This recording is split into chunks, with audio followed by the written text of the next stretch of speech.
سورہ توبہ کی آیت نمبر 84. اعوذ باللہ من الشیطان الرجیم. بسم اللہ الرحمن الرحیم.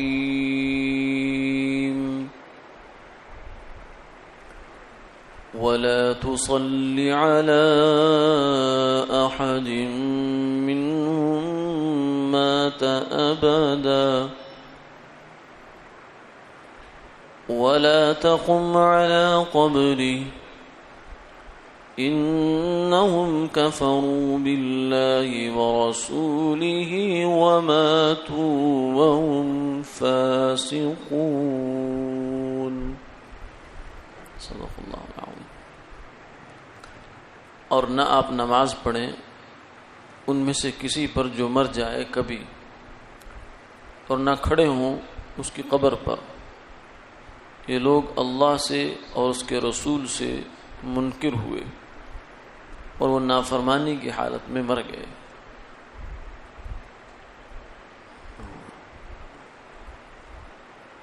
اس آیت مبارکہ میں ایک خاص واقعے کی طرف اشارہ ہے.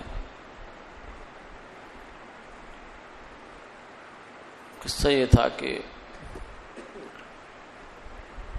آپ صلی اللہ علیہ وسلم جب مدینہ منورہ میں گئے، تشریف لے گئے ہجرت کر کے، تو مدینہ میں دو قبیلے تھے، ایک اوس تھا ایک خزرج. بڑے بڑے دو قبیلے تھے، ان کی پھر آگے نیچے شاخیں تھیں.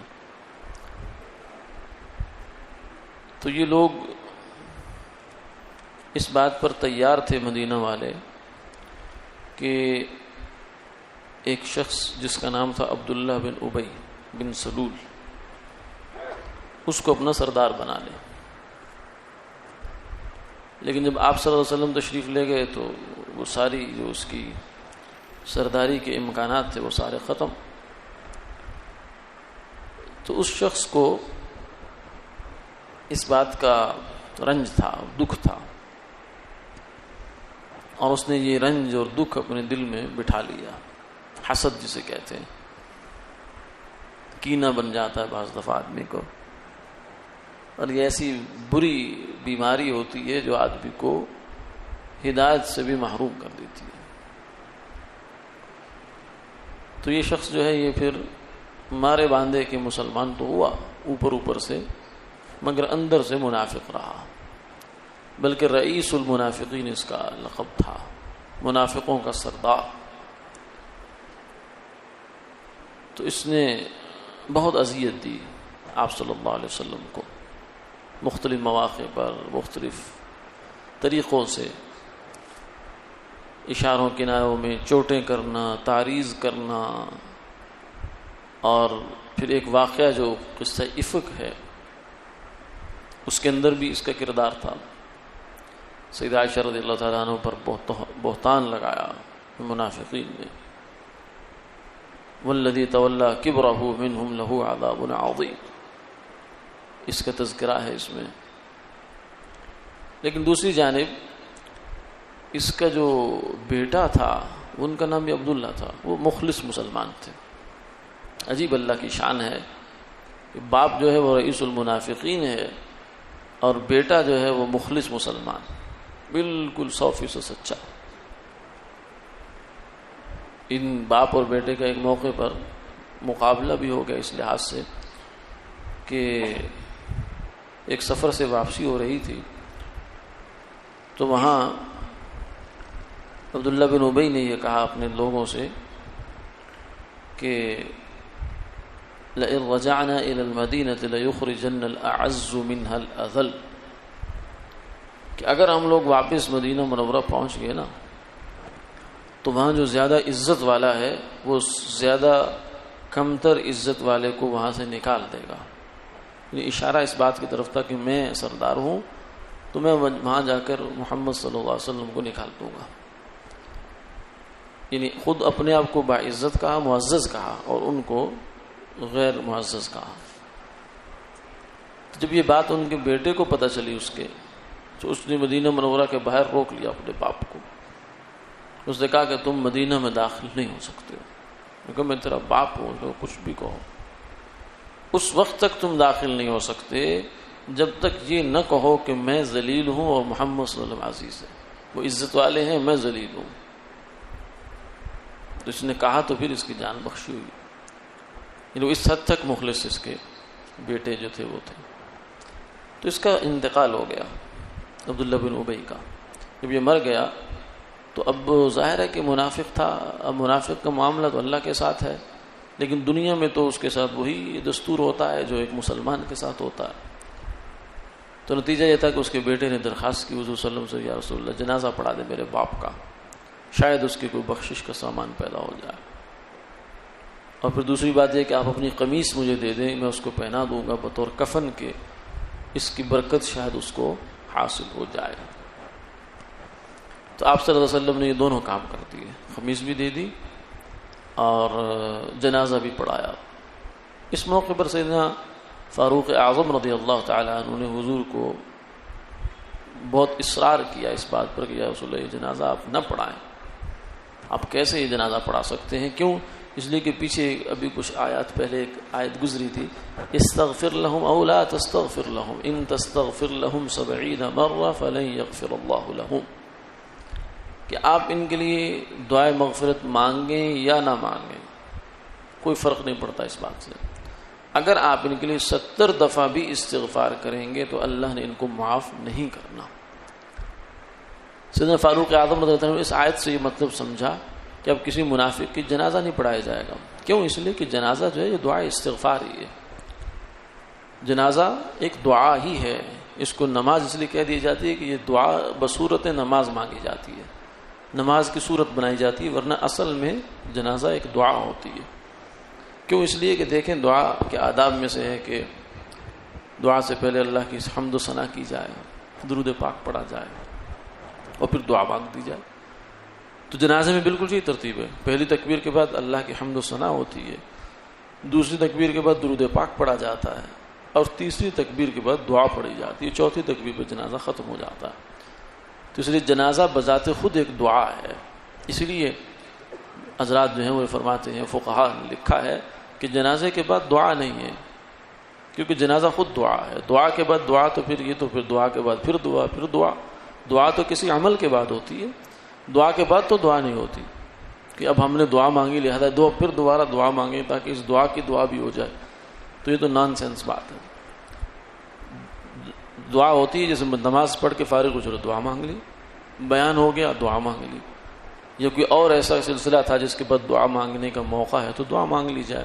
تو جنازہ تو بذات خود دعا ہی ہے، اس نے فرمایا کہ اذا صلیتم علی المیت فاخلصوا له الدعاء، جب تم اپنے بھائی کے لیے نماز پڑھتے ہو جنازہ تو اس میں خوب اخلاص کے ساتھ دعا مانگا کرو۔ تو نماز جنازہ جو ہے یہ دعا ہے، تو یہاں اور دعا بھی مغفرت کی دعا ہے، کیونکہ اب جو بندہ دنیا سے جا رہا ہے اس کے لیے سب سے بڑی دعا یہی ہے کہ اللہ اس کو معاف کر دے۔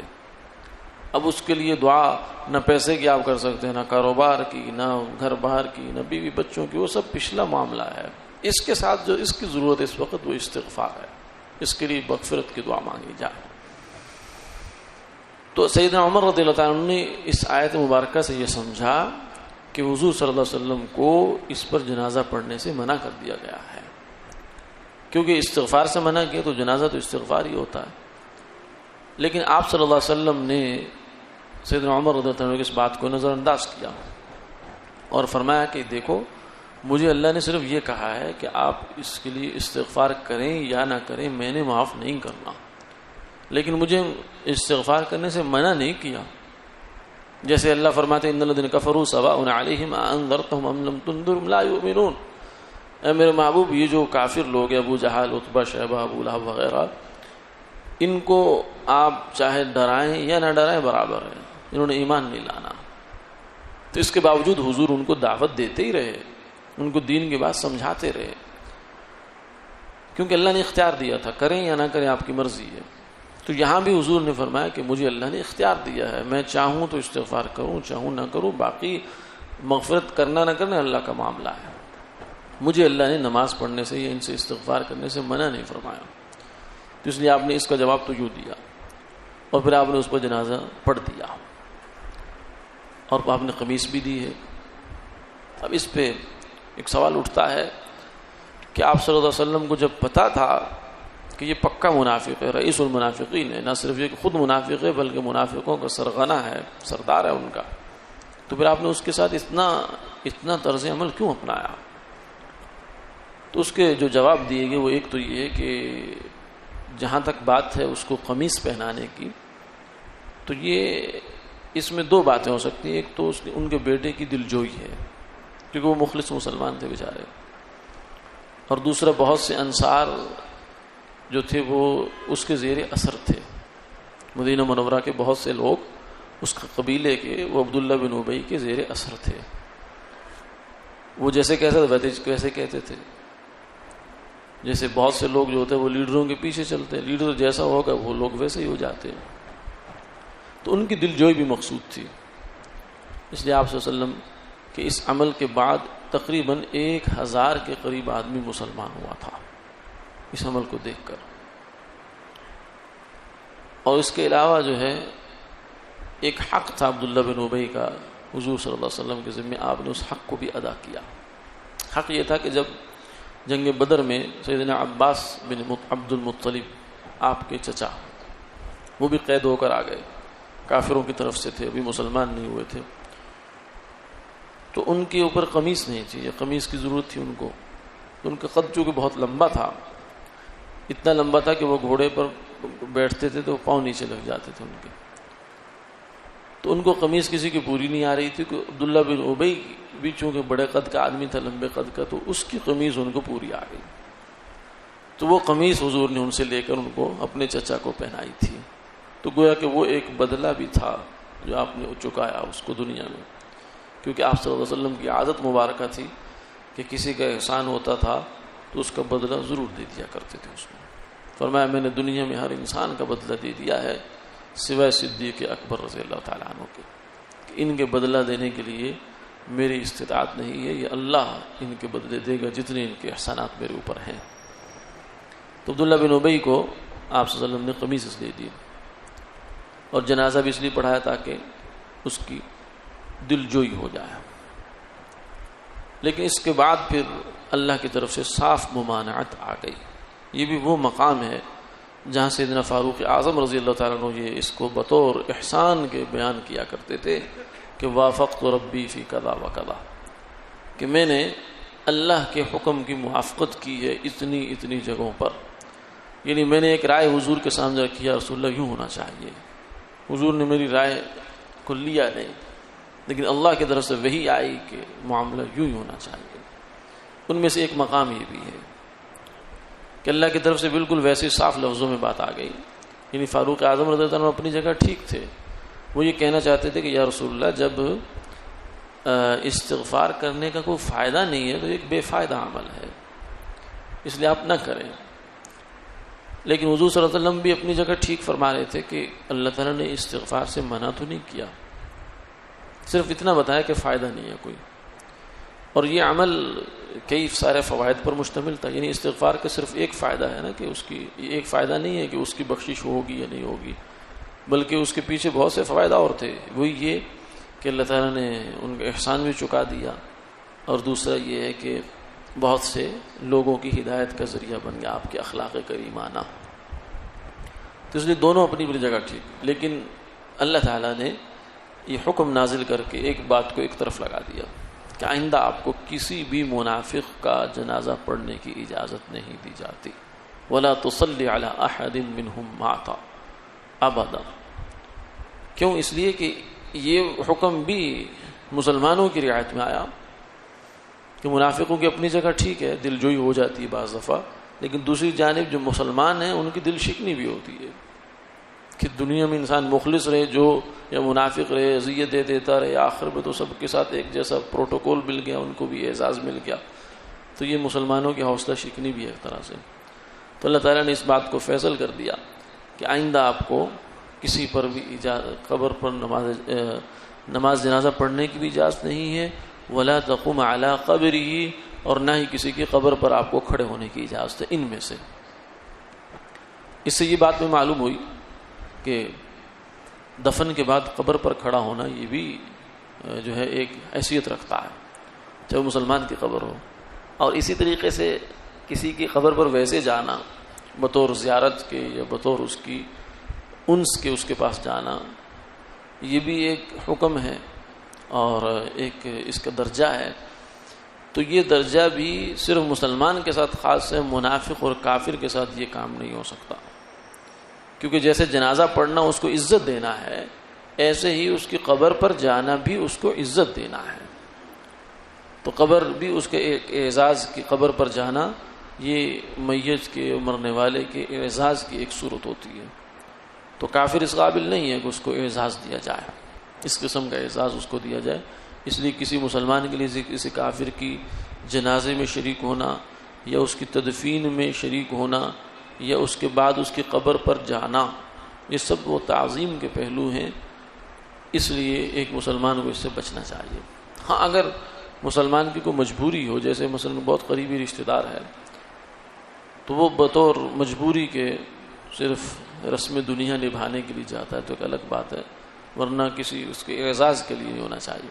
جیسے جب خواجہ ابو طالب کا انتقال ہوا تو سیدنا علی بن ابی طالب کرم اللہ تعالی وجہہ نے آ کر حضور کو بتایا کہ یا رسول اللہ کہ آپ کے جو چچا ہیں وہ فوت ہو گئے، یعنی والد صاحب. تو آپ نے فرمایا کہ ان کو ایسا کرو کہ گڑھا کھودو، گڑھا کھود کر اس میں دفن کر دو، بس چھپا دو لاش کو. تو آپ خود تشریف نہیں لے کر گئے، کیونکہ اگرچہ جذباتی تعلق بہت تھا، بہت احسانات تھے ان کے اوپر، لیکن مسئلہ ایمان کا تھا. کیا کریں؟ جب وہ ان کا آخری وقت تھا تو آپ نے فرمایا کہ میرے کان میں کلمہ پڑھ لے چچا، تاکہ میں گواہی دینے والا بن جاؤں. لیکن انہوں نے نہیں پڑھا، اللہ کی مرضی.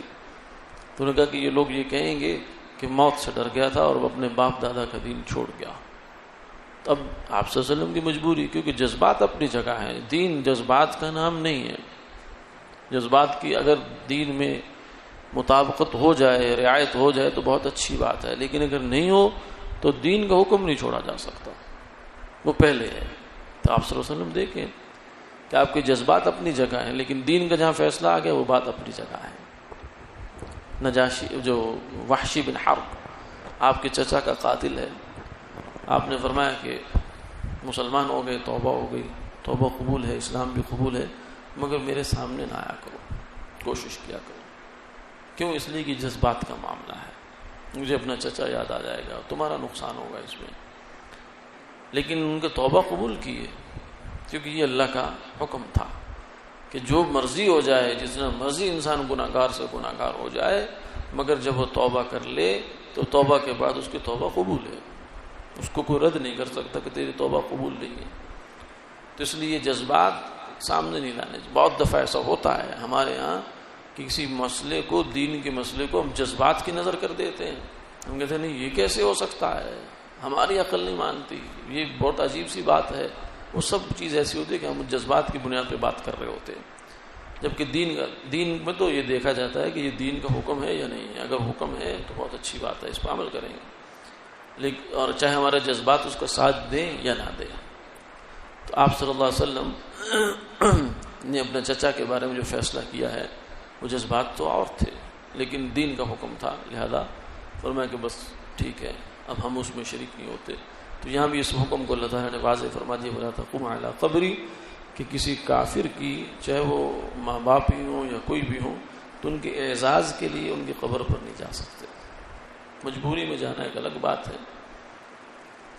ورنہ جیسے مثلا کوئی اس کو دفن کرنے والا ہی نہیں ہے، بیٹا ہے، مسلمان ہے، تو وہ کیا کرے گا؟ ظاہر ہے کہ باپ کی لاش گھر میں تو نہیں رکھ سکتا، وہ کافر باپ ہے تو اس کو دفن تو کرنا ہے، تو اس دفن کرنے کے لیے وہ جا بھی سکتا ہے، لیکن کوئی اعزاز اس نہیں لے سکتا، کیونکہ اعزاز، عزت جو ہے وہ مسلمان کے لیے ہے، اللہ کے فرما بردار کے لیے. آگے وجہ بتائی، انہم کفروا باللہ ورسولہ وماتوا وہم فاسقون، کیونکہ یہ لوگ مسلمان نہیں تھے، اللہ اور اللہ کے رسول کے منکر تھے، اور پھر توبہ بھی نہیں کی. ماتوا وہم فاسقون، مرے ہیں اس حال میں کہ ابھی تک ان کے وہ گناہ ان کے ذمہ باقی ہیں. وآخر دعوانا الحمدللہ.